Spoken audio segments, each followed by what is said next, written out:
Hello there, everyone.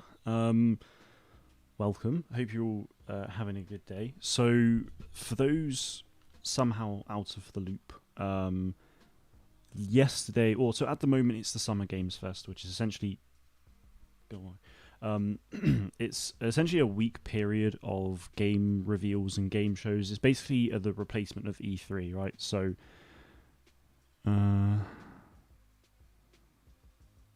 no, sorry, give me a sec. It's essentially a replacement for E3, right? So yesterday was the Xbox Games Show, and at that game show we got the Star Wars Outlaws reveal trailer, which there's a thumbnail for it here. Star Wars Outlaws is the Ubisoft open world game by Massive Entertainment. This was first announced in January 2021. This was the that moment where everyone like blew up social media because, oh my god, the EA contract is ending, or it's finished, they're not renewing, blah blah blah. This game was the announcement that was made essentially. All we knew at the time was that it was being done by Massive Entertainment. It was going to be an open world game, and that was pretty much it. And that pretty much is all we know at the moment as well. That's what we knew until yesterday, anyway. Which is a bit nuts, actually. There have been rumors saying that it's sort of No Man's Sky-esque in a way. I don't really know how to take that, to be honest. Because especially based on the trailer we got yesterday, it's a bit meh. So yeah, I'm not sure how that will actually be, but hopefully we'll find out today, because whilst we got a premiere trailer for it yesterday, which introduced to us essentially the setting, the characters and whatnot, at Ubisoft Forward at 10 a.m. PST, which is in 35 minutes time, we will be getting a gameplay showcase for it, which is really very exciting. So what I'm going to do now is obviously talk with you guys in the build-up to this, but I also want to go through this trailer in a bit of a breakdown, because in the video that I released earlier, I didn't do a breakdown for it because I just didn't have time. And I just want to go over it. There's some interesting parts in this trailer, so let me know if you can hear it. Obviously you can't now, but let me know if it's too loud, too quiet, especially based on my voice as well. I don't want to be too quiet when talking and whatnot. So, yeah, let's just have a look at the trailer for it. Again, let me know how the volume is. So actually, when I heard this and was, oh, these are dangerous times and all that, my instant thought was, because it said Massive Entertainment, my instant thought was just Avatar game, because Frontiers of Pandora, I think it's called, because we know that that's coming out this year, and that's been a thing for ages, and the Star Wars title had been incredibly quiet, so I just wasn't expecting. But I kind of saw this and was like, oh, imagine if it's Star Wars. It won't be, but, it's going to be Avatar. And then I heard the TIE Fighter and saw this, and I was like, holy crap. So yeah, I mean that was awesome. Obviously, I don't really know what this is going on here. It's obviously a space battle between the Empire and the Rebellion. I'm going to turn it down a little bit. So yeah, really cool, like, space battle between the Empire and Rebel. So it's going to be interesting to see if we can actually sort of participate in these kind of things in any way, whether there will be space combat in this game or not. Or whether that's just like for setting the scene, because bear in mind, this is a CGI trailer. Like, this won't necessarily, there's gonna potentially be stuff in this that won't be in the actual game. It's just it's potentially there just to essentially create the scene, for us to get an idea of what the game's really about. So really cool stormtrooper shot. I find this, when they all turn at once, it just seems a bit like, it seems something's odd about it. But this is also really cool next then as well, because obviously this is the Pike Syndicate right here. So these guys here actually look an awful lot like the guards on Kessel in Solo, which obviously the Kessel spice mines are run by the Pike Syndicate. So it could just be that they're just like pike guards, but then we've got this like chap here. So that's really cool. This was pretty big. I can't help but think this is mostly... There are a couple things here that I'm a bit like... I'm thinking of. This is obviously Han Solo in Carbonite, right? And then a bit later on, this is gonna be Jabba the Hutt, which is insane. I mean, this is Tatooine actually as well. There's twin sons here, which I didn't really pick up on first. It's probably just Jabba and Han going into his palace. But there's a couple things about this that I'm like, sort of querying more than anything, because in the comics at the moment, I believe Kira from Solo steals Han when he's in Carbonite from Boba, or something like that happens. Yeah, something like that happens, which is really interesting. And there's a whole thing actually where Boba's then like having to go out and find and actually, get Han back. So I mean, I'm just trying to find it at the moment. Oh, here we go. So yeah, she took him hostage. I don't know too much about the actual comic line because I've not actually read it. But regardless, he was taken hostage, and then I think Boba then was able to just get him back, and here we are now. So if Han does play a part in this game in Carbonite and whatnot, it'll be really interesting to see how it ties in with those comics, because obviously that could be a really big thing, but also it could retcon stuff as well. Like, it's a pretty recent comic as well, so I'd be really surprised if they changed things. But yeah, it will be very, very interesting to see how that plays out for sure.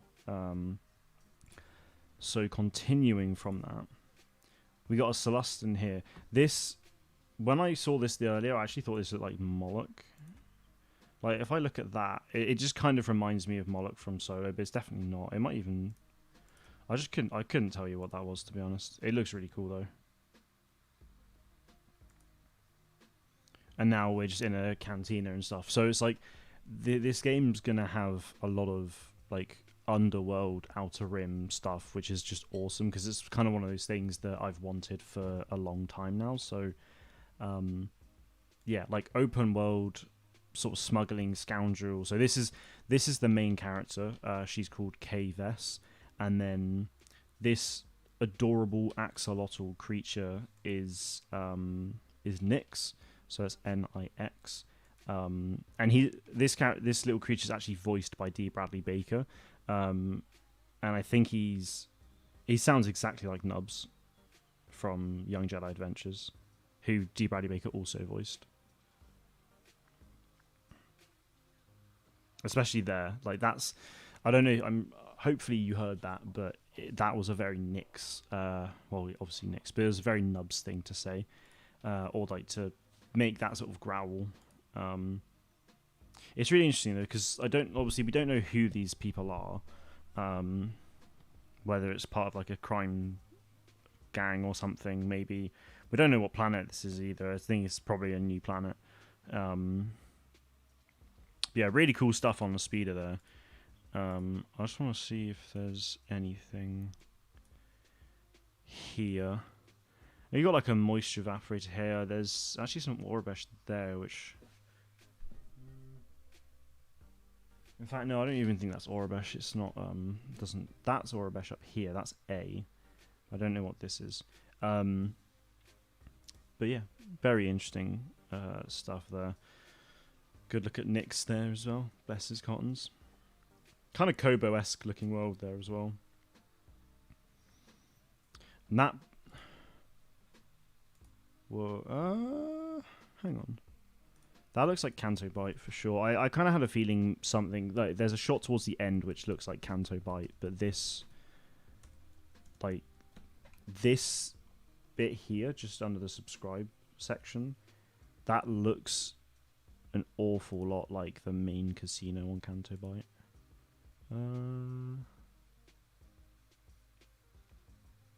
I don't see.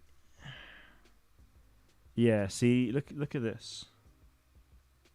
Right, there's here's Canto Bight. Like that's the main casino, and then that's so looking up here again. You've got that, and then that. Let me try and get like more. So yeah, this and then this. It looks very similar if you ask me, and it wouldn't even matter if it was different because in this game is set between episode 5 and 6, which is obviously is made very obvious by hand being in Carbonite. So it could look different and be the same place, you never know. Or it's just a different part of Cantonica, which is the planet that Canto Bight is in. So, yeah. There's the ship. Now this is also where it gets very interesting.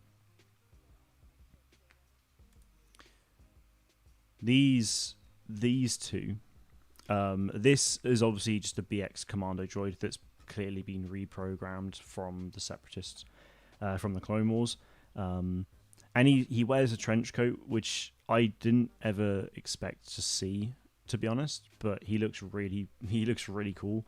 And I know a lot of people have already been simping for him on Twitter, so that's also been funny to see. But this guy here seems to be called Jalen.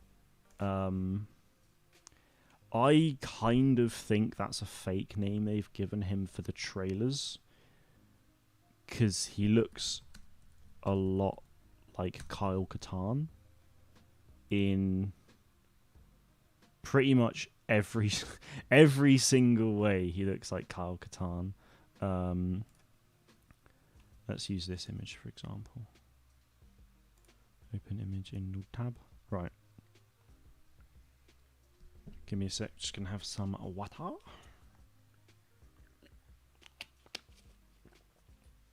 Right. Let's do this.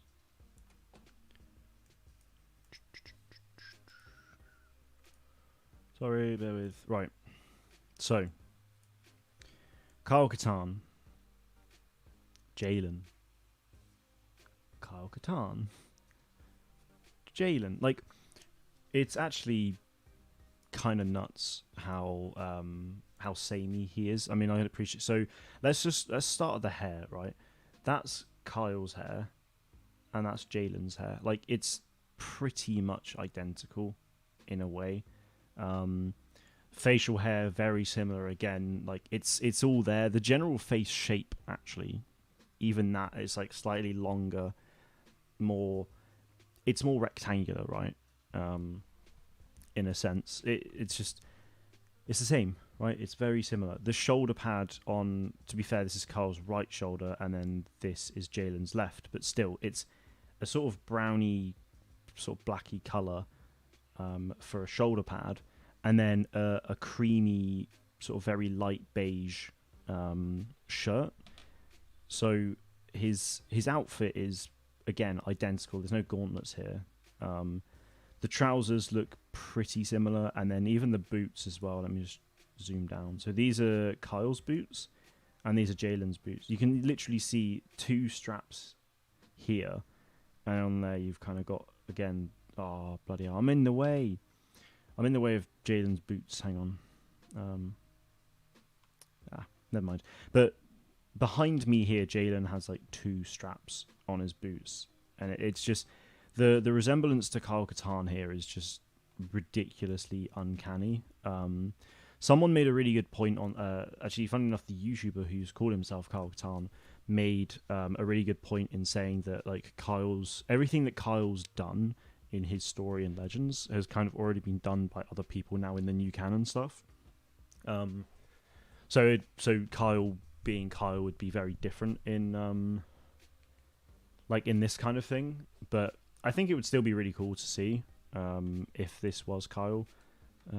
Maybe he is just called Jalen and is a resemblance of Kyle. Like he's like the canon version of him. I don't know. I'd like to think otherwise, though, to be honest. I'd like to think that this is Kyle in, obviously pre-episode 6, being maybe like a smuggler, scoundrel kind of guy, and then maybe he becomes a master at Luke's temple. I don't really know. That would be awesome.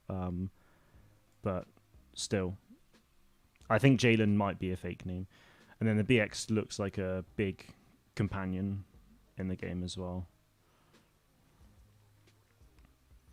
Some speeder bike stuff as well. Again, even combat stuff this time. So I'm kind of hoping that... and I think, again, this could actually be Tatooine, because I think that's a Gamorrean, maybe? Or a I mean, it could just be a buff Trandoshan, or something else. Clatoonian, maybe. He's holding a Relby V10 as well, though, which is really cool, which is the same as Bosk's gun, which actually might be why it could be Trandoshan, but... I think it could be. I mean, looking at the head, the general head shape's very Trandoshan, I think. And then you've got a Rancor. Like, we've already seen this Rancor, Jabba, Han in Carbonite. Like, if we're not going to Jabba's Palace in this game, I would be very surprised, honestly. This looks like Kijimi from The Rise of Skywalker, which would be really cool if we got to go to, because it's a gorgeous planet. It's a real shame we didn't get to explore it in the Skywalker saga as, like, you know, open world side of things, instead of just missions. But this again looks kind of like Kijimi quite a lot, and I'll show you why. Yeah, so that'll be a good image to use. Give me a sec. Right, so I've made an error. Bear with that. So Kijimi, and then what looks like Kijimi. It's dark. It's the very similar tone of color in the sky and the clouds. It's very cloudy, like pretty low-lying clouds there. The city that we see is just on a rock face like this. I'm not saying it's the same place. It'll probably be a different place, but it looks really cool anyway. The overall architecture is actually really similar. If you look at that spire there, and then this spire here, again, very samey, and then just the overall rock formations. It's very jagged and all over the place, and it's kind of the same here, so I really wouldn't be surprised if that's Kijimi as a location that we get to explore, which would be awesome if it is. Hey, yes, you good to see, man. Hope you're doing well. Thank you for being a member once again. Much appreciated. Hope you're doing well. I don't know why that didn't come... Maybe it did come through. I'm not hearing sound. Hang on. Let me... Ow, that's hot. Bloody hell. Oh. There we go. It's come through. Thank you very much, my dude. Appreciate it. So... Yes, where was I? Yes. Oh, that's bloody loud. And then again, yeah, this looks like Canto Bite again. Probably some crime lord chap. More Pike Syndicate. Maybe that's Kyber Crystal. I don't really know what this is, to be honest, but he's a buff Pike dude who looks really cool. Oh, he's got a scar as well. He's only got one eye. This planet, again, this is like the very Kobo looking planet. It's obviously not Kobo, and this is like, just looks like a giant mushroom of sorts. So that'll be really cool. I don't really know what to expect there. This is where I'm thinking we might be able to use have ship combat in this game, because we see it's one of those things, we can see ship combat in this. This is probably a cutscene, in all fairness. Star Wars Outlaws coming 2020. Yeah, that's probably a cutscene, but it would be really cool to actually get some ship combat playable in this game, because that's one thing that Jedi Survivor doesn't have. Obviously, with Jedi Survivor, it's an action adventure where you play as a Jedi and whatnot. It's a very Jedi-focused experience, so I understand it, but it would be really cool to actually get some ship combat here. Only complaint I have with K-Vess is her hairstyle, but hopefully we'll be able to change and customize her. Yeah, I imagine we'll probably be able to customize her quite a bit. Sorry, bear with me.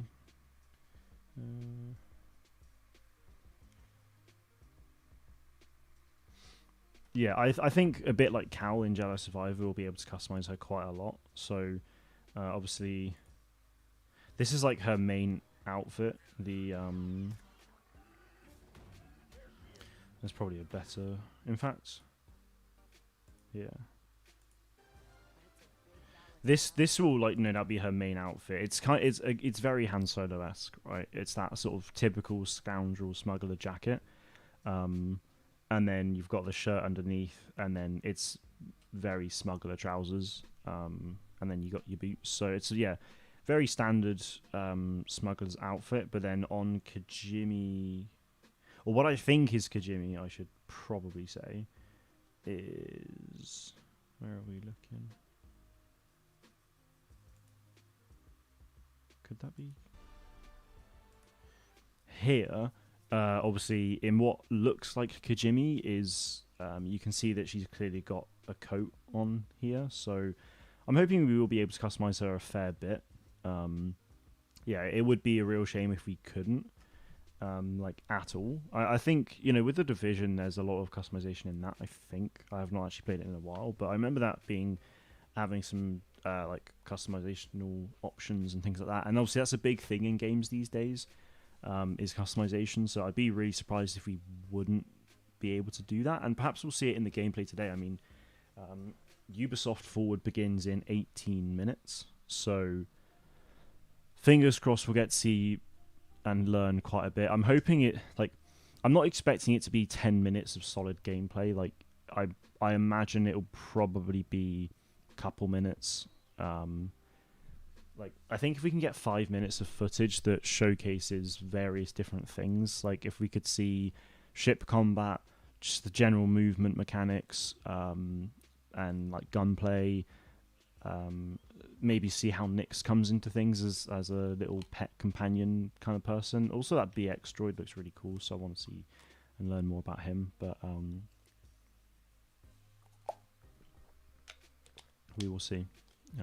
Not long to go until we get gameplay, which I'm really happy about. Actually, I think they've done Lucasfilm have made the right decision with this. Because if you look at Star Wars Eclipse, for example, and the way that's been handled, they obviously announced the game and released this amazing CGI trailer. There's no doubt about it. It's a great trailer.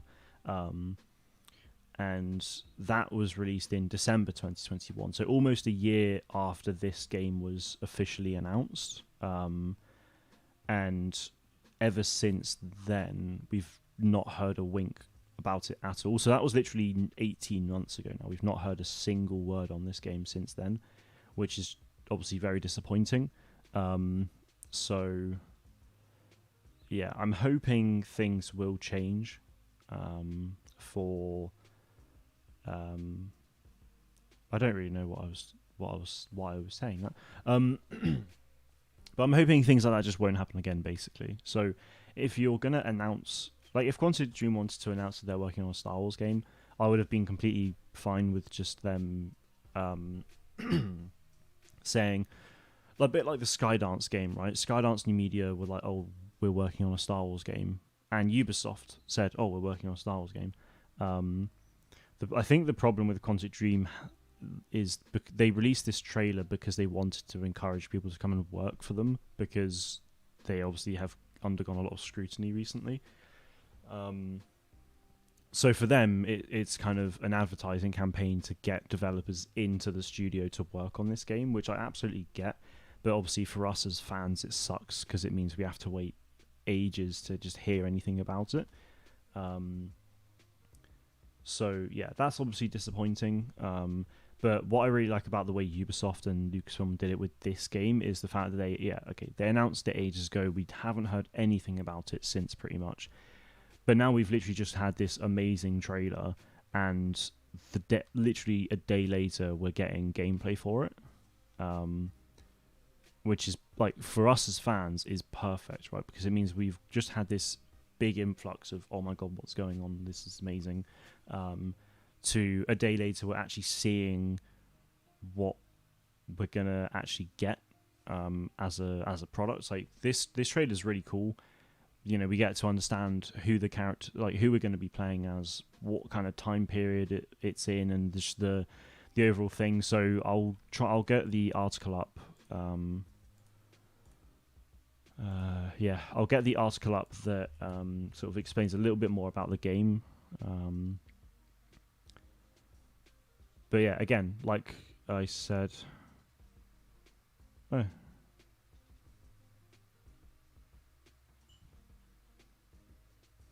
Oh wow, that's a bit of a shame actually.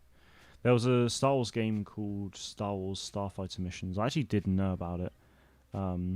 It released in Asia, and it's being shut down now, which is a bit of a shame actually. Because I mean, it kind of looked a bit Space Invader-y actually, like a sort of modern take on that. But there was some really interesting customization for it actually. There's some TIE Bomber, TIE Fighter, X-Wing, A-Wing, Falcon, TIE Advanced looking stuff going on there. But that's being shut down, which is a bit of a shame.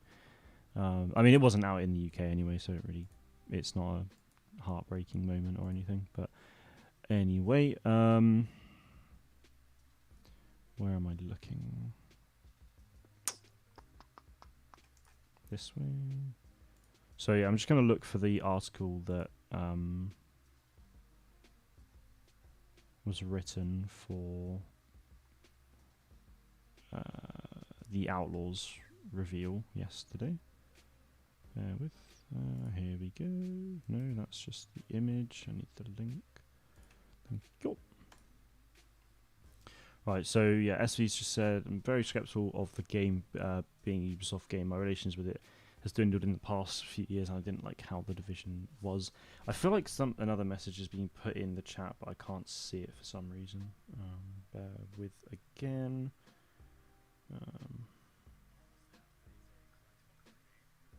Okay, nope, we're all good.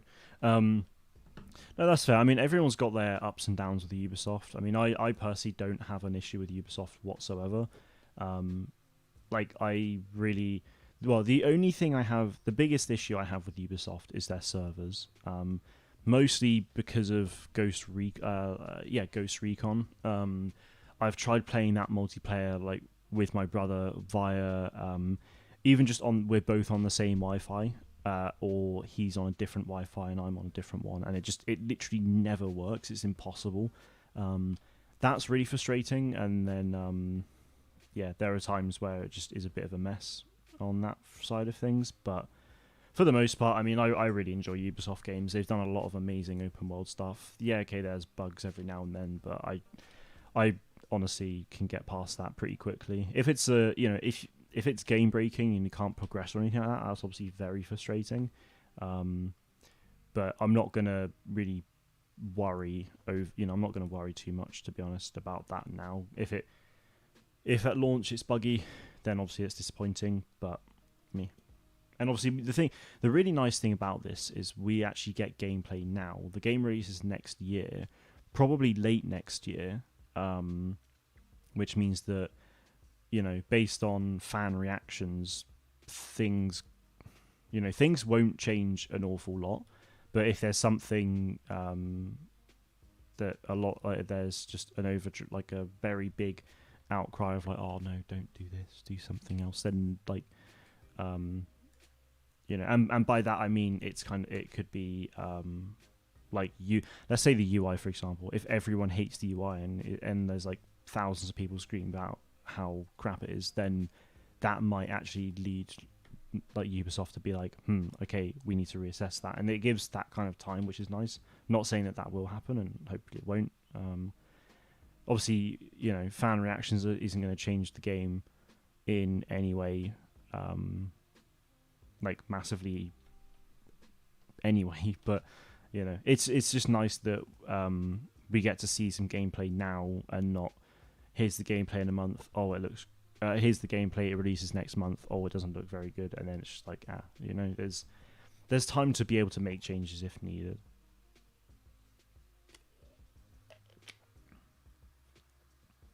Just to be expecting these big games to be buggy at launch.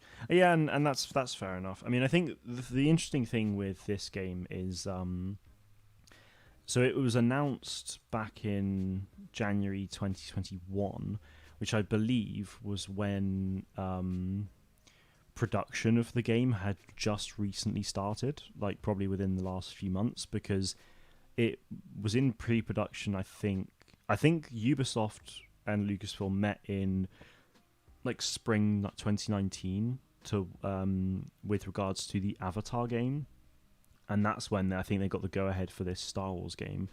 and then it was in pre-production for about a year or so, and then when it was announced, it was in early production, I believe. So it's been in this game has been in like solid development for at least 2.5 years now, I'd say.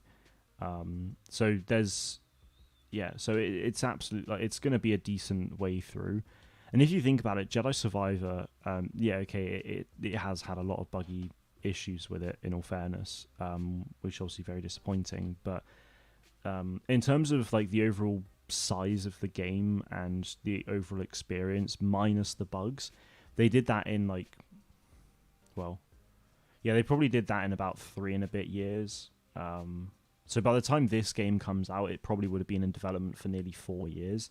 It'll probably be about 3.5 to 4 years development time for this game, which is pretty standard nowadays, I'd say, for these kind of games. But the thing is, we don't know how big this is actually going to be. Like, yes, it's the first ever open world Star Wars game, which it's not, but you know, in this new sort of era, it kind of is. But even Jedi Survivor, Jedi Survivor's is pretty much an open world game.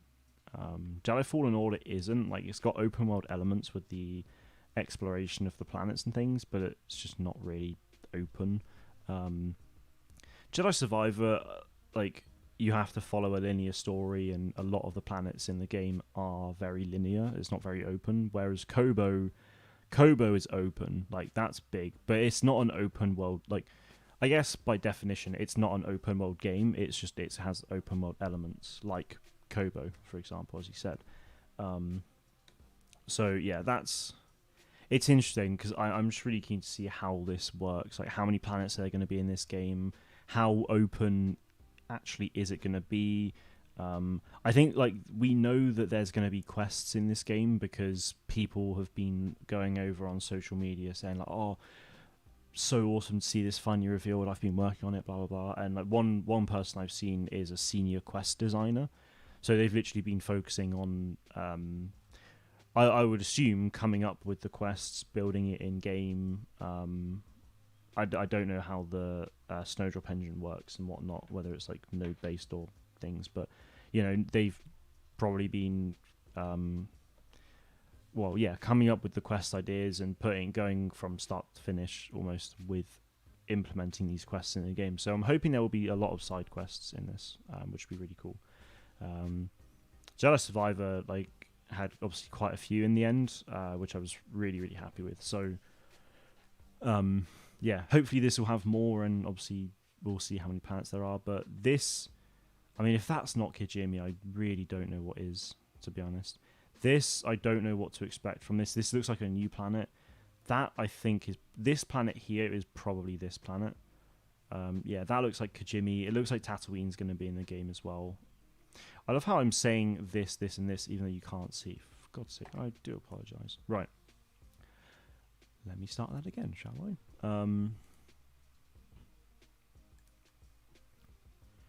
Gotta go work now. Have fun. No worries to SV. I will very much have fun. 5 minutes until Ubisoft Forward begins. We actually do. It is live, so that's nice. Right. What I was saying is I'd be very surprised if this planet here on the right hand side wasn't. I'd be very surprised if this wasn't Kijimi, because it just looks a hell of a lot like it. This planet looks very new, especially just based off of this. This planet in the background at the top looks like it'll probably be this planet. It looks like it's going to have a big focus on the criminal underworld of the Outer Rim, but also have elements of the Empire and Rebellion in it, which would be really cool. And yeah, Tatooine seems to be in the game as well. So, as it says here, this is the first ever open world Star Wars game, which is debatable. I mean, it kind of depends on how you define open world game. Because if you look at Star Wars: The Old Republic, so SWTOR for PC, that, I mean, I would personally argue that is a very open world game. But yeah, Eric, thank you for subscribing, much appreciated. Yeah, I would argue that that's an open world game. So it kind of depends on the definition that they use, but never mind. So at the end of the reveal trailer, it came up saying Xbox Series X and S. So I was a bit worried initially, and I think a lot of people were like, oh, it's going to be console exclusive, but it's not. It's just Xbox have the marketing rights to this game clearly, so it's not going to advertise PC and PS5, you know. So, yeah, it's the first ever open world Star Wars game coming to Xbox Series X and S, PS5 and PC in 2024. So you cannot play this on PlayStation 4 or Xbox One, and that is a very good thing, because obviously it sucks for those people on previous gen consoles at the moment, but like Jedi Survivor, it kind of, you know, by the time this game comes out, current gen consoles released 4 years ago. So if you're still trying to make games for Xbox One and PlayStation 4, you're being held back massively, because the upgrade in technology on these newer consoles is just so much better than what the PS4 and the Xbox One were, for example. So we're at a point now, I think, with development that there's just no need to do that, because it's just hugely limiting to what you can achieve. And if, especially by next year, in 4 years, if you don't have a current gen console by that point, then unfortunately it's just unfortunate. By that point, they would have been out for 4 years, which is which I would say is enough time to be able to try and get one. You know, I appreciate, obviously, if you're like 14, you don't have a job, it makes it difficult if your parents aren't going to buy you one, but that's the point where you got to negotiate.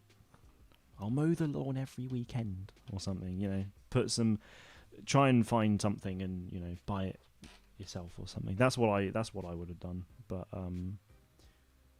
yeah, just limitations is what previous gen consoles are now, and there's just no need for that now. So yeah, obviously being developed by Ubisoft, massive entertainment, but also I think it is worth noting that there are a lot of other studios working on this as well, which I think is really cool. That on the Star Wars Outlaws website, it acknowledges. So massive entertainment, the main studio working on it, but then you've got a few other Ubisoft studios working on this game, which is really cool to see. So yeah, a lot of effort has been put into this game, so it's nice. Right, where was I? So yeah, players cunning scoundrel Kay Vess, who, along with her loyal companion Nyx, D. Bradley Baker, must pull off one of the greatest heists the Outer Rim has ever seen. So Nyx is this axolotl creature on her shoulder, which is really cool. 40 seconds, I actually kind of forgot about that. Well, so yeah, set between Empire Strikes Back and Return of the Jedi, takes place in the time of the Galactic Empire relentlessly pursuing the final defeat of the Rebel Alliance, and the criminal underworld is thriving. Take on high-risk, high-reward missions from the galaxy's crime syndicates as she seeks means to start a new life. Gameplay obviously will come out any minute now. Now that doesn't mean gameplay is going to be the first thing to see, but we will see now. Let me know if audio is an issue for you all as well, if it's too loud, too quiet and whatnot. Here we go.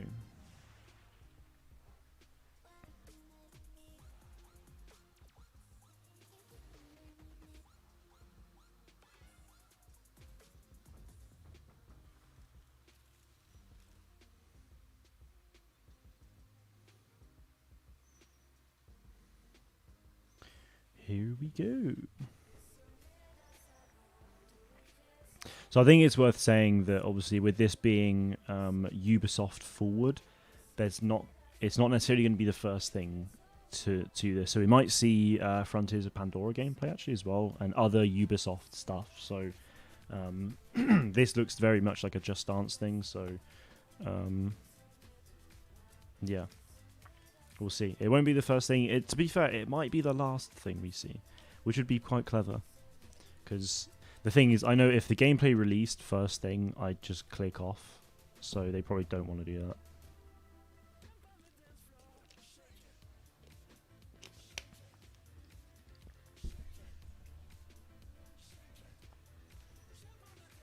Get Twitter up as well, see how things are going.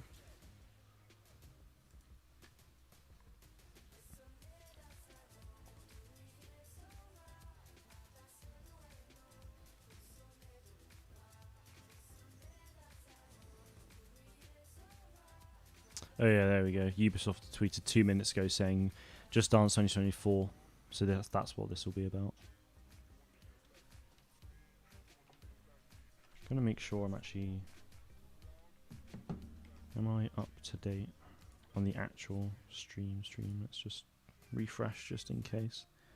Considering Ubisoft have already tweeted about it a couple minutes ago, I just want to make sure I'm actually on the right track. Right, I'm guessing I was. Cool, right.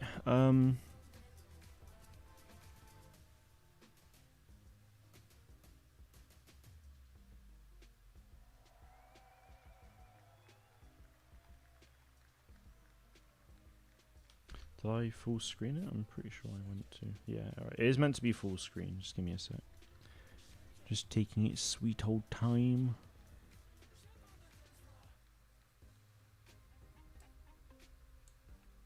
Oh, Assassin's Creed. Oh. What is going on here? Sorry guys, I don't know what's up with this.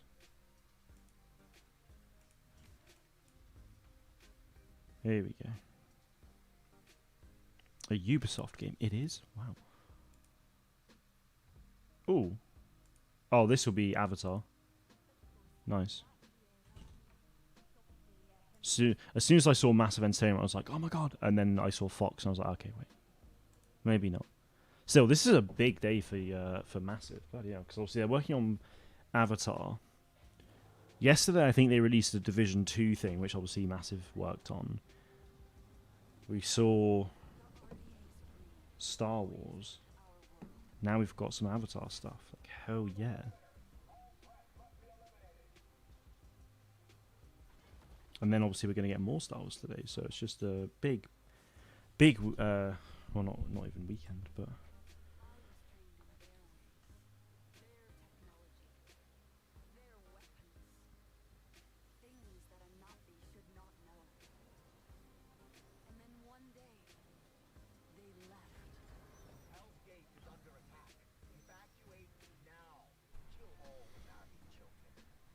Jesus. Bit rough.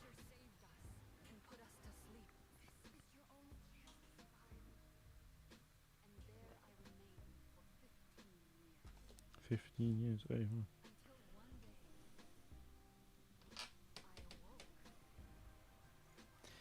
Gee whiz.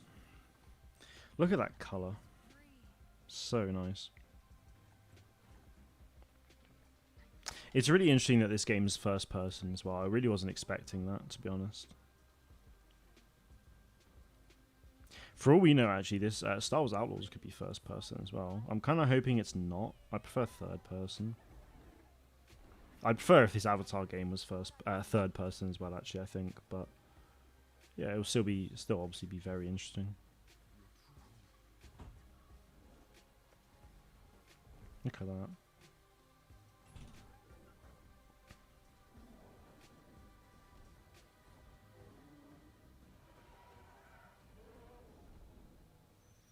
I would imagine this game's pretty much finished as well, you know.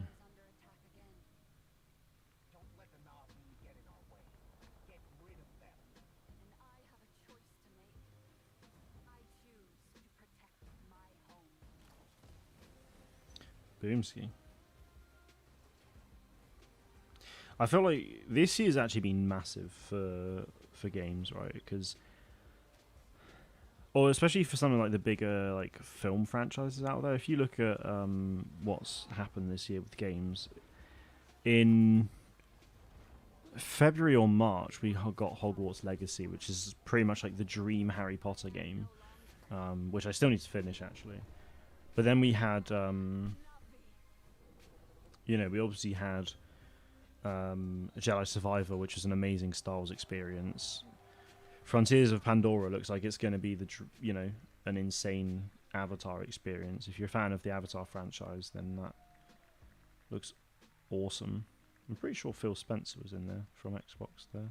I don't know. Unless this is Ubisoft. Hi there, everyone. I'm Jim Cameron, the creator of Avatar and Avatar: The Way Jim. of Water. In developing both of these films, I set out to imagine another world, a world as rich and complex as our own. And we wanted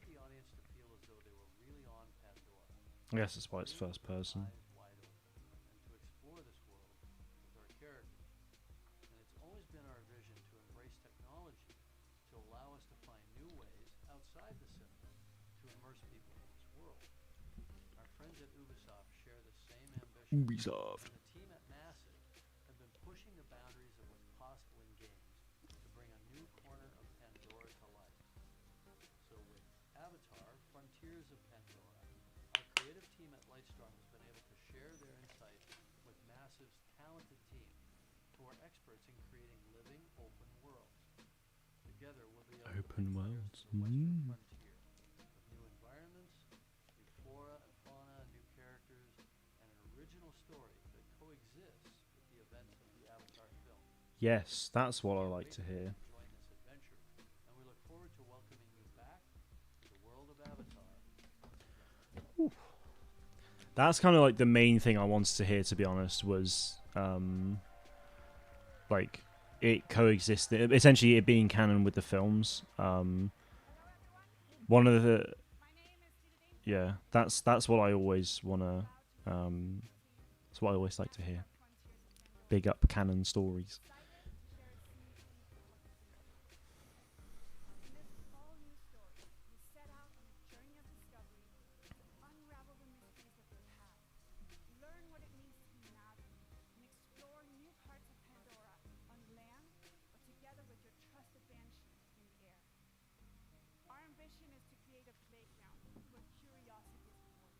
I wonder if they'll do Star Wars after this, considering Massive doing this, and then.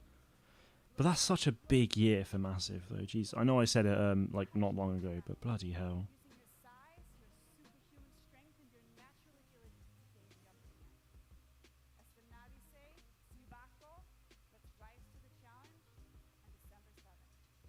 Ooh, December 7th. Okay, that's interesting. It's pretty late, actually. Very late.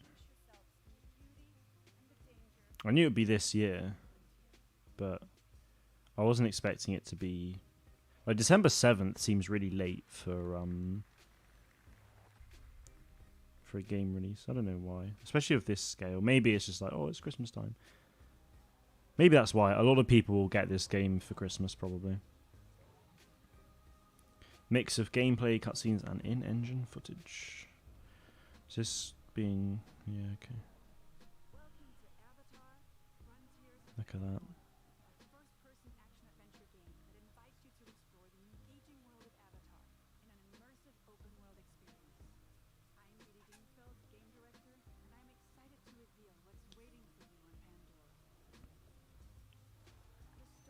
Bloody humans.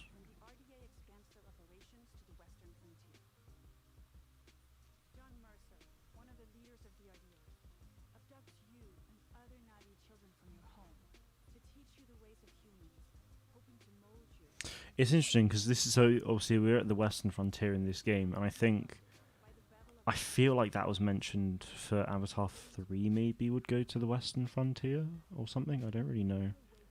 That's really cool though.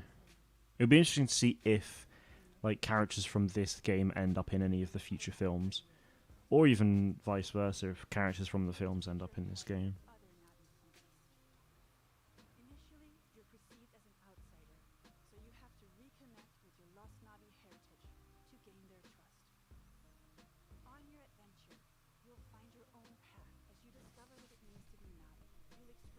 Navi.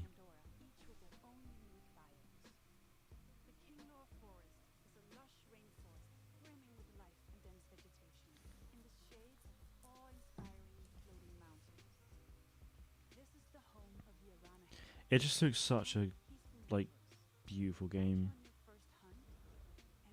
So one of the things I really like about Pandora and just like Avatar in general, like the colors are so like rich, and it's just such a nice like planet to look on.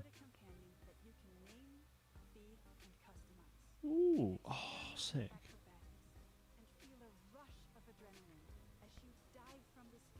Imagine playing this game in VR. Oh, that would be so sick. God, because the thing is, it's a first-person game, right? So you could just watch. You could just get it in a VR headset as a screen. Obviously, you can't, like, you know, look around like you can in VR, but oh, that would be cool. Earn the clan's trust, they will teach you the art of riding dire horses. And further west, the mysterious clouded forest, where hidden in the mist, nothing is as it seems. Here lives the Counter, a clan of healers with their own dark reasons to stay hidden. RDA operations are threatening the balance of Pandora. They build facilities of all sizes to exploit resources at any cost, spreading devastating pollution. I'm really liking the lack of UI on the screen at the moment. I would imagine it's probably just for the sake of this, but it's really minimalistic, and I just think it's there for that extra immersion, you know. Ooh, that looks nice. Oh, that gunplay looks so nice. Jeez. Yeah, it looks really Titanfall.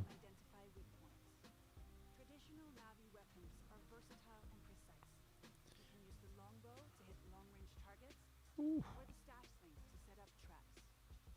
For a more explosive approach, you can leverage your human training and go for the blast of an assault rifle, a shotgun, or go bigger with the occasional rocket launcher. On foot, you can Nice. also rely on your incredible strength to take down ant units. Above the clouds, your Ikran will help you in aerial combat against the RDA. So there are third-person elements to it, which is cool. Destroying RDA facilities Makes sense, especially on animals, I'd say. with the pollution removed, Pandora heals. Whoa, You will be able to that's harness cool. best quality material again and craft better gear and weapons. You will also find ingredients to cook and make meals to get stronger. You can cook, bloody hell. As you keep discovering what it That's really truly cool. means to become Navi, you'll improve your skills by connecting to Awa through the tar chute. Hey, Learn from the memories of your ancestors. Skill upgrades can improve many aspects of your character, such as your natural agility to move through the world, your stealth approach when hunting and fighting, or the handling of your weapons and mounts. Avatar: Frontiers of Pandora is a captivating action-adventure game designed to maximize the power of new-gen consoles and PC. You'll be able to play the That full water story was so good. single player or with a friend online in two-player co-op. We invite you to explore this world of Yes! become Navi. Oh, that's so good. That's so good.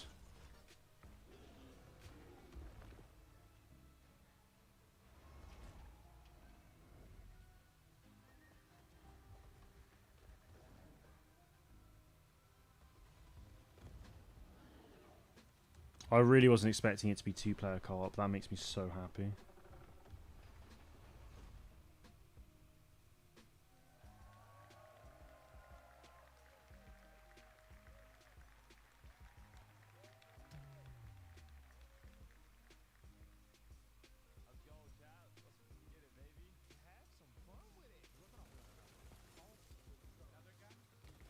Oh, this looks really cool. Twisted was streaming this. It looks like Call of Duty how it used to be, to be honest. Look at that. Oh. Ooh. Scump vector, nice. This game looks so fun. I think it's free to play as well. I will definitely be playing this game.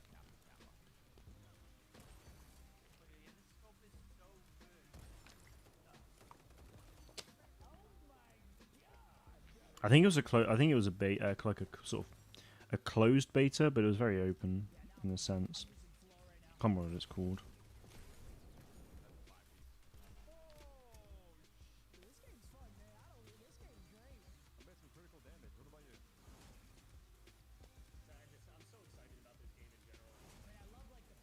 Yeah, closed beta. Yeah. It was a closed beta. Oh, X Defiant, that's it, yeah. It was a closed beta, but it was easy to get access to, I'm pretty sure. It looks really fun. Really, really fun.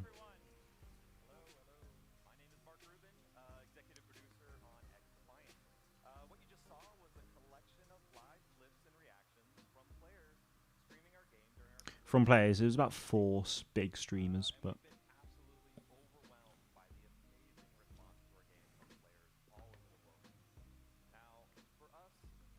about an M60 behind. Ooh.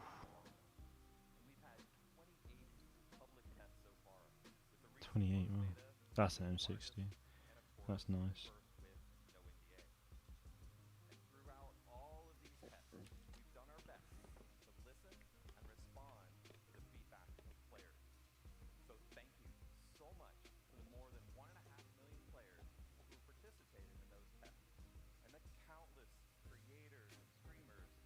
$1.5 million for beta tests and stuff. That's big numbers. Yes, release date, please. Ooh. Open. Open on consoles? Yes. PS5. Let's go. That's next weekend. Oh. Oh, no, it's next Wednesday. Oh. I will be playing that.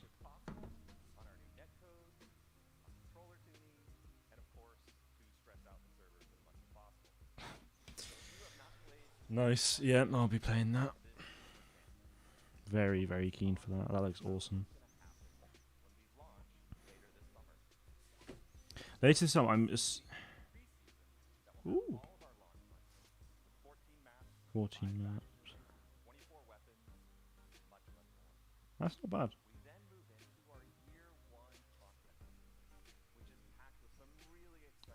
So I guess factions have like 3 people?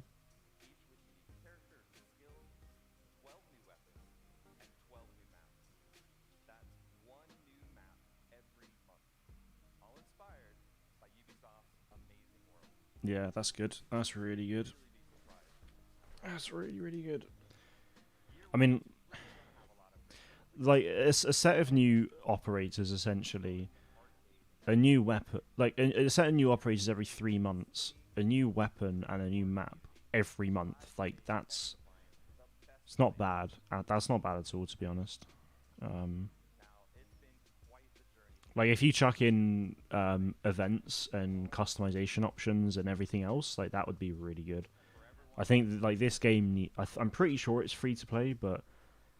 or it will be, but yeah, I think it needs... If it's not free to play, I'd be very surprised.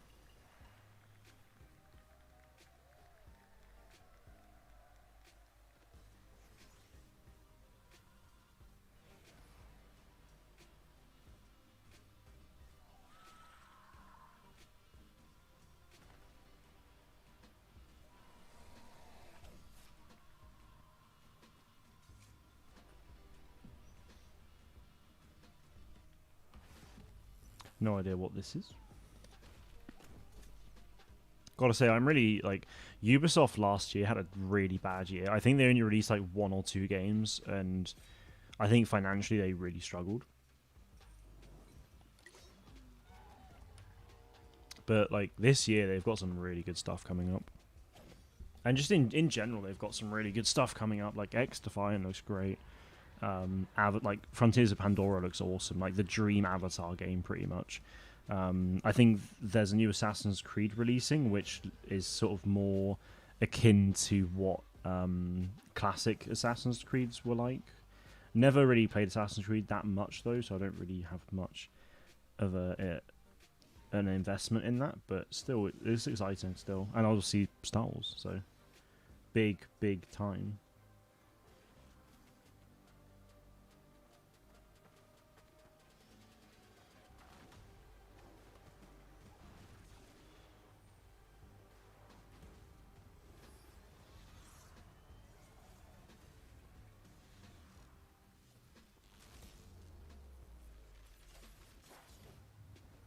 Oh, Prince of Persia, right. GN, good to see you, man. Hope you're doing well. how's your Monday so far? Hi everyone! It's so exciting to be with you today. About 30 years ago, in 1989, I discovered a great action-adventure game, both challenging my skills and respecting my character. It was Prince of Persia. I am Muniraji, game director of Prince of Persia: The Lost Crown. Time has come. Been okay? How about you? Yeah, I've been good. It's been very busy the last sort of 24 hours. But yeah, good. I mean, I was in so I was still on holiday yesterday, and then like flight home was delayed quite a bit, and then yeah, getting home just took a long time.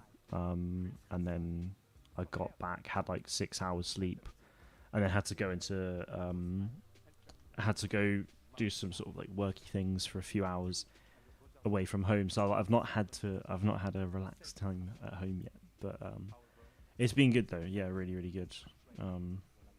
Obviously very keen for this. Obviously I was sat at the airport watching the Xbox showcase, and basically the first thing I see is a bloody Star Wars game. I'm like, what? It was a big moment. So very, very keen for the gameplay, and obviously, I mean, yeah, Prince of Persia. Like, I don't really know much about the franchise. I remember watching the film when that came out, and then there was a game. I think it was Prince of Persia: Sands of Time. Played that on the Wii. That was really fun. This looks more of a side-scrolling platform, though, compared to the other one. Was it Sands of Time? I'm pretty sure it was. Prince of Persia. Oh no, Sands of Time was the film. Oh, and there was a game. Is it the same game though? Oh no, that's. I don't know. Prince of Persia. Game. Oh, Forgotten Sound? Fat Sounds even? Was that it? Oh no, definitely not.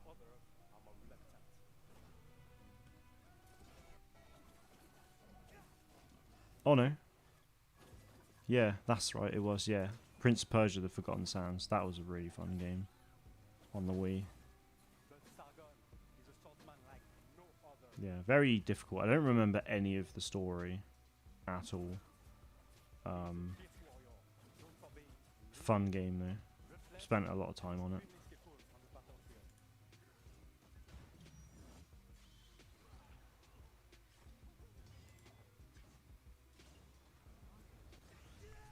Fueled by anger, he constantly puts his life on the line to perform devastating attacks.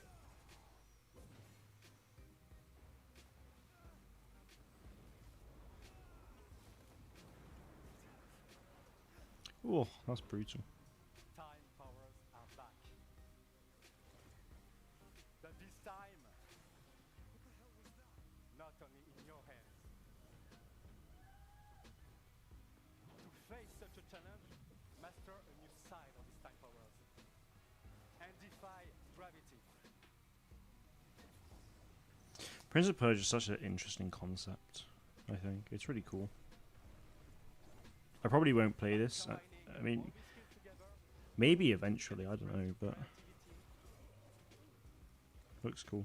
To solve Mancav's mysteries and execute brutal combos in epic combats.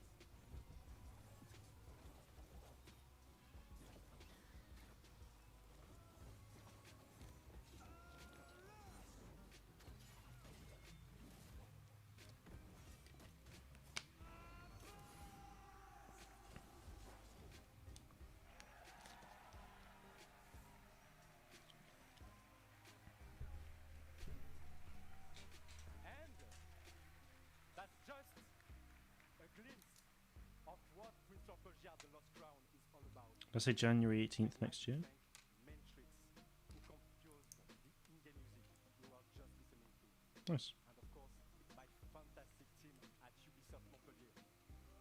Thing is, January 18th sounds like a really long way away, but we're literally in mid-June now.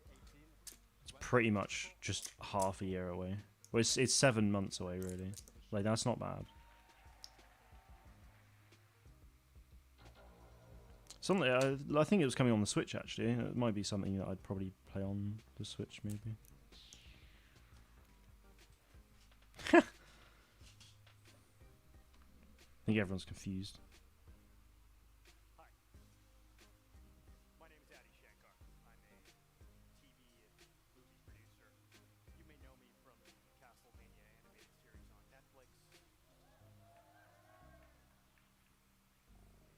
or one of my fanfiction shorts on YouTube. 7 years ago, I got a call from Ubisoft offering me the opportunity to adapt one of their very, very, very serious franchises into an anime.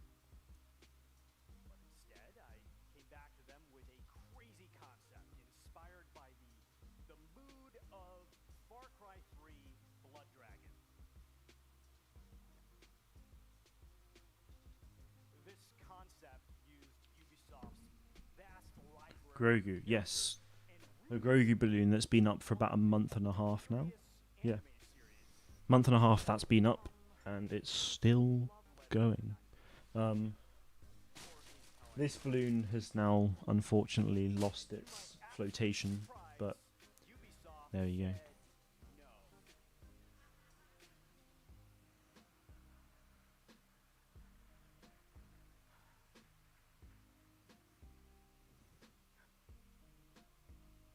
Just kidding. They said yes. That's why I'm up here. Come on. This is the story of how the first anime series by Ubisoft was born. Captain Laserhawk. Blood Dragon News. This show is many things. It's violent. Didn't know Ubisoft did any animated films, but there we go.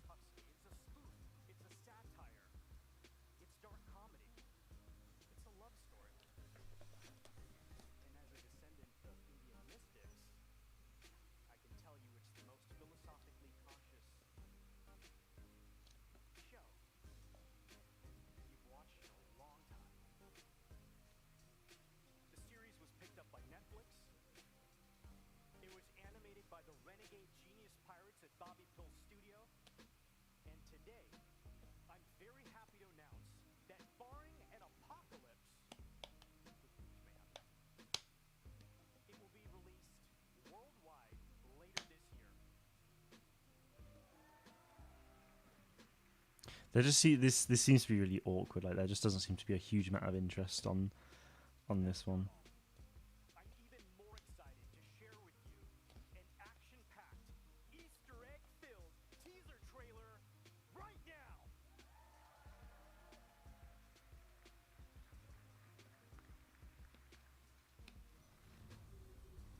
The Division.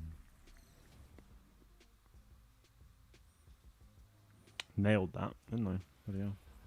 The Division Resurgence. Isn't this the new Division game coming out? Or was that something else?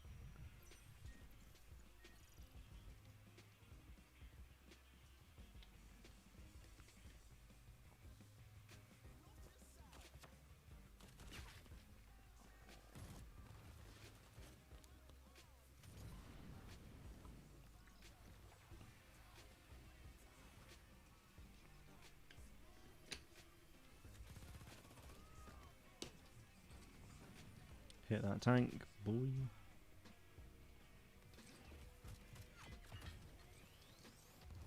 Called it. Or actually, no. I think this is the Division 2, like new season trailer. Actually,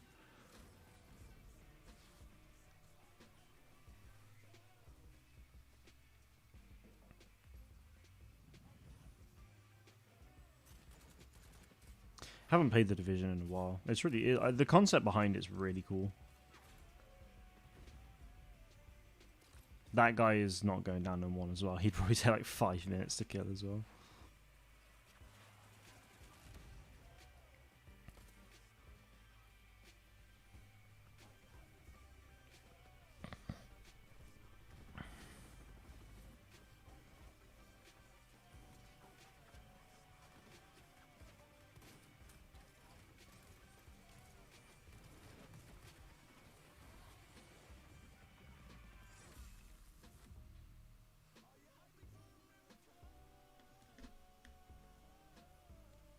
The Division.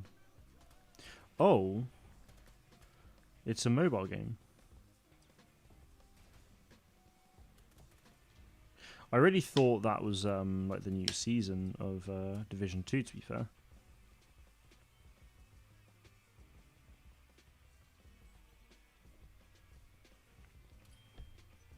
Oh, gold camo. Love to see it. There you go. Division on mobile. I do remember hearing about that now, actually. That's pretty cool. Star Wars gameplay hasn't been shown yet, no. It might be shown now. It's not. Yeah, no, it's not been shown yet. I don't know how long this is going to last either. I don't know if it's an hour. If it's an hour-long play showcase, it's got 25 minutes left, so we'll see. Oh, sorry, guys. I didn't know. I just realised Tom put a message in the Discord saying the chat's stream member only. I really don't know why it's that. It's because I copied the settings from a Jedi Survivor stream, which meant that I think to avoid spoilers, I used members only. Where am I looking?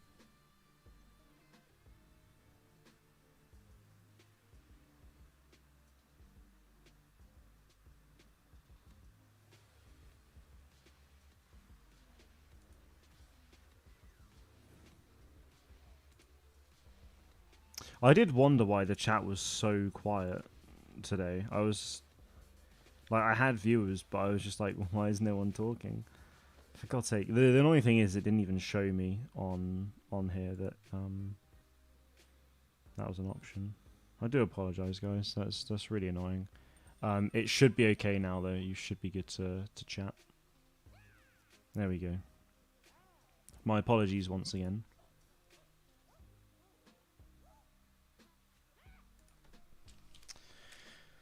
Oh, I feel like an idiot.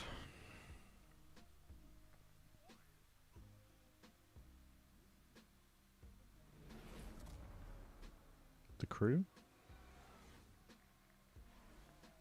Yeah. Nice. Motorfest, I think it's called. Oh, that new Lambo's so nice, man.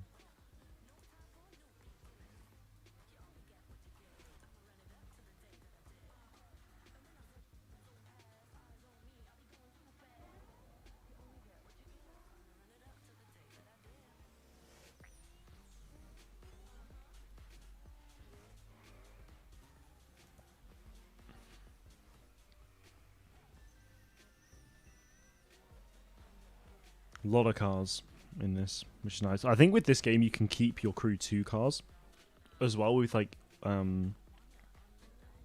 don't think you can keep your upgrades, but I think you can keep your cars, which is really good.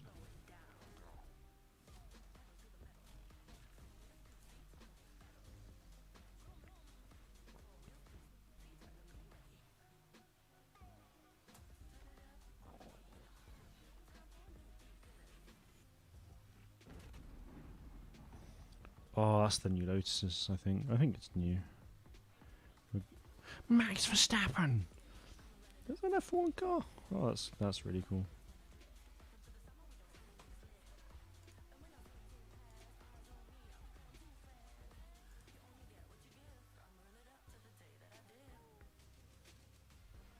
Motorfest. It's like Ubisoft's competitor to Motorsport, Forza, That's the one. I do like the crew games. They are good.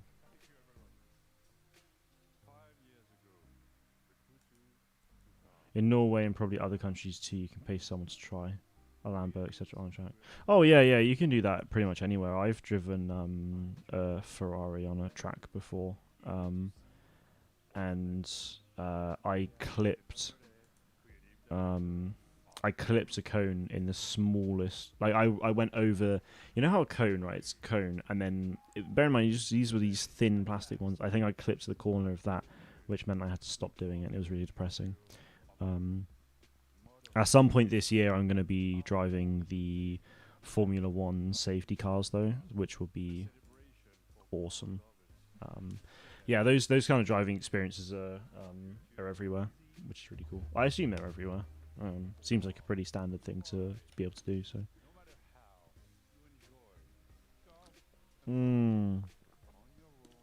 That Bugatti, man. Gee whiz.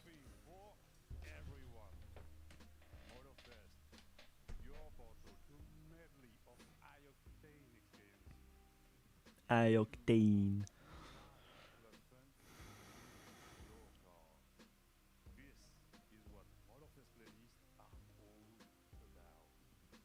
More to come. Wanna immerse yourself in the most exciting worlds of car culture? Yeah. Yeah. Love this guy. Dive into the legacy of the world's most influential automakers.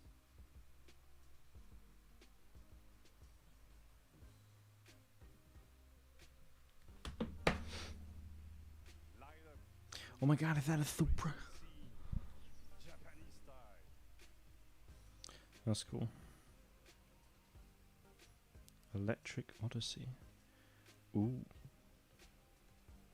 That's the Lotus. The cutting edge power of electric supercars. And this is just a taste.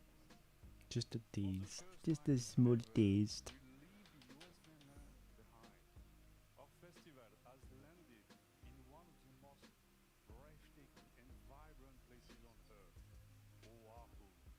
Let's find out why Oahu is the perfect playground for Oahu. tourists. They've gone from whole countries now to Street of Honolulu. Hawaii. Barrel Damn. I mean, I don't blame them. They've done. I mean, the thing is, they've done the whole America thing. Like, I mean, it's mental to think about. Like, I'd love to just. One of the things I haven't played the crew an awful lot, but one of the things I always love to do was just driving on it. Just drive through the US. You know, it's really cool. It does take like, I think from somewhere in LA to Cape Cod, it's pretty much bottom left to top right. It's kind of the longest you can go.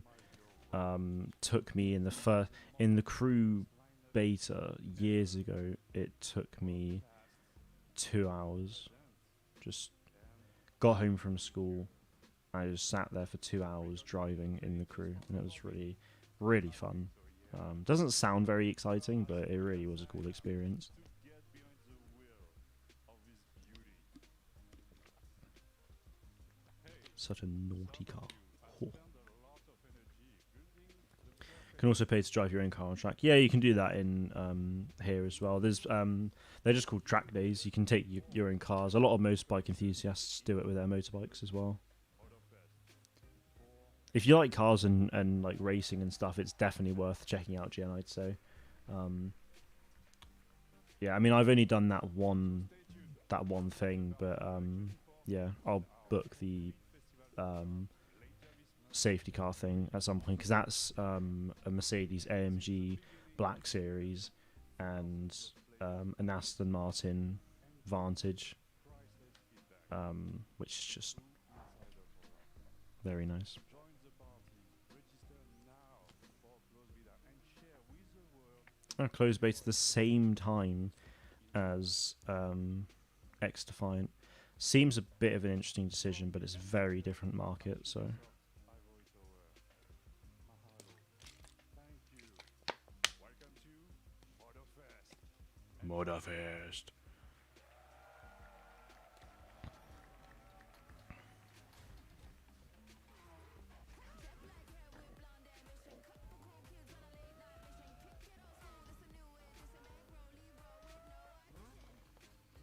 Mostly want to do it to do high speed without risk of getting caught by the police. That's fair. I think one of those. I think that's why those kind of experiences are so great, is that you can just sit in a car and just absolutely send it. I mean, in the Ferrari and no doubt in the safety cars, you have like a professional racer like sat next to you. I say professional racer; they're like qualified, essentially qualified, or like an ex-race driver. They were sat with the Ferrari. I had someone who was a pro driver sat next to me in the passenger seat, telling me when to send it, when to brake, and whatnot, just so that obviously, so you don't put yourself at risk, and so you have like ideally the best experience you can. So if you're in your own car, obviously that won't happen. But yeah.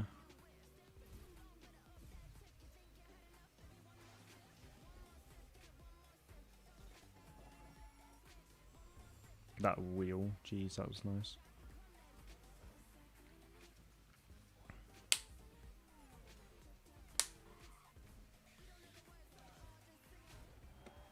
A lot of options for the old cars, Jesus. Oh, bikes as well. Hello. Nice. September 14th. Nice, that's cool. A lot of very exciting things for Ubisoft. Goddamn. Assassin's Creed. Oh, it's the VR one. Nice. I don't think I've seen anything of this yet, so this will be interesting. Nexus, that's right.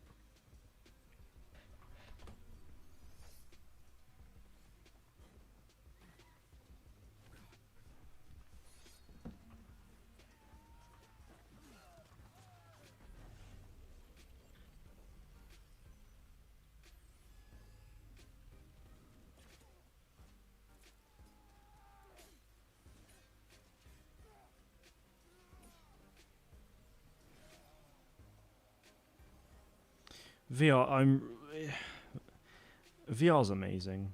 It really is.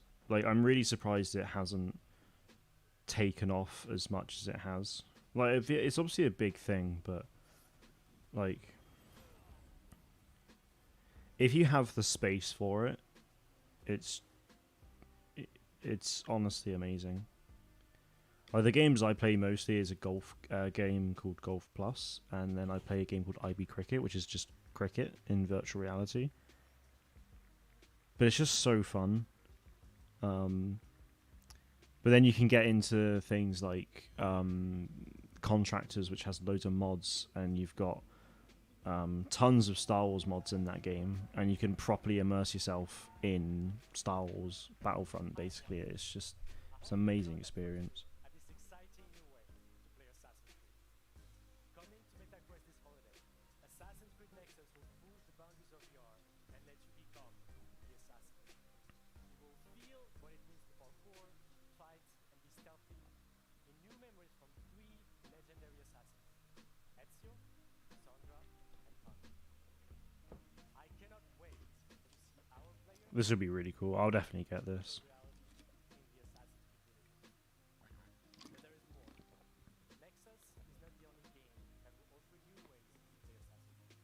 Nice. Assassin's Creed Codename Jade is our first open-world RPG game on mobile. Huh. It will take you to ancient China in a time of intrigue and twist. In this brand new adventure, you'll experience the iconic Assassin's Creed gameplay for free, anywhere, anytime. Free mobile. I'm glad to announce that you can register now for the upcoming beta. Here's a glimpse of what you can expect. This would be interesting. I was never that big on mobile. Oh, 1150, cool. I was never that big on mobile games, to be honest. But now that I've been playing Hunters and things like that, like, I'm a lot more into it.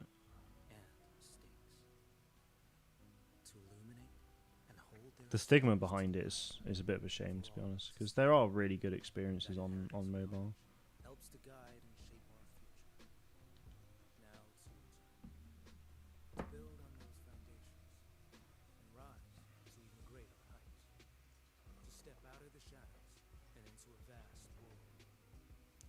Great Wall of China. Looks nice. Looks really nice, actually.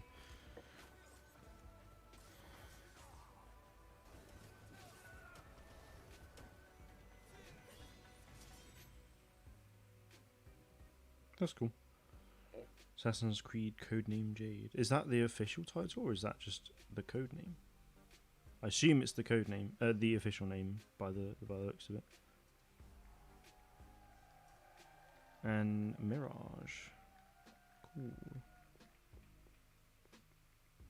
We've all been waiting for this moment. Assassin's Creed Mirage is a very special game.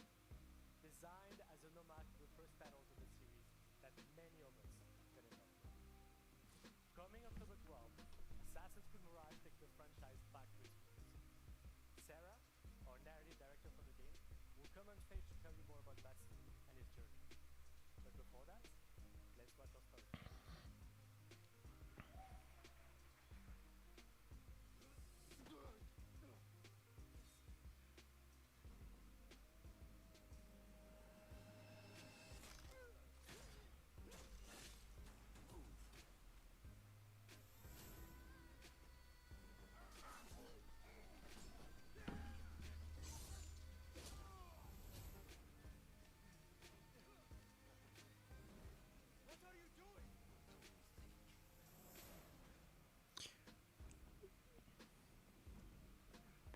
See you later. Oh, that's gonna hurt.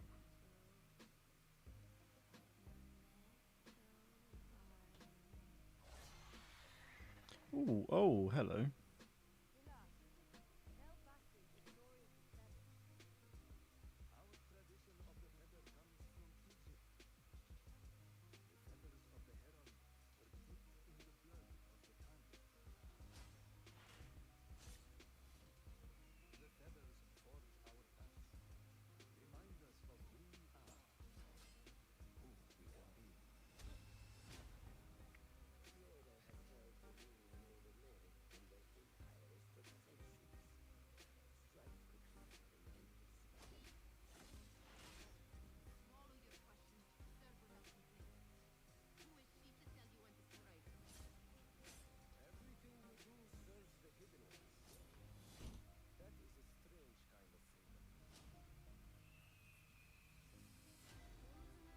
I feel like I need to go and just like play all of the Assassin's Creed games, to be fair.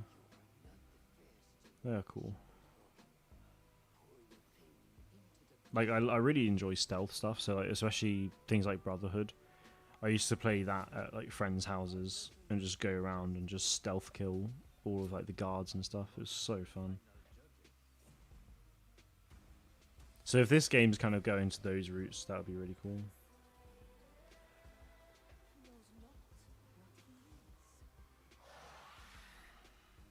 That's a bit creepy.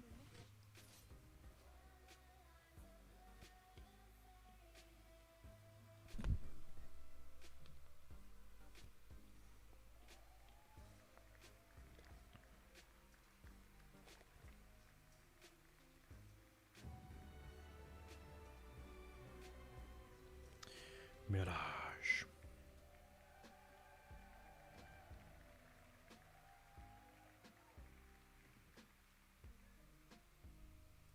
What does it mean to be free? What must be sacrificed in the quest for freedom and justice the hidden ones fiercely pursue? How can you find your path and fulfill your destiny when you don't know who you really are?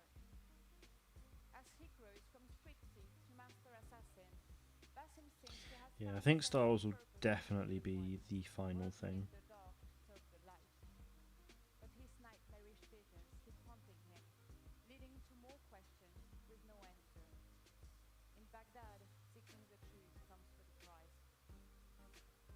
The capital of the Abbasid Empire, one of the richest, most diverse and most advanced cities in the world, is at a turning point of its history.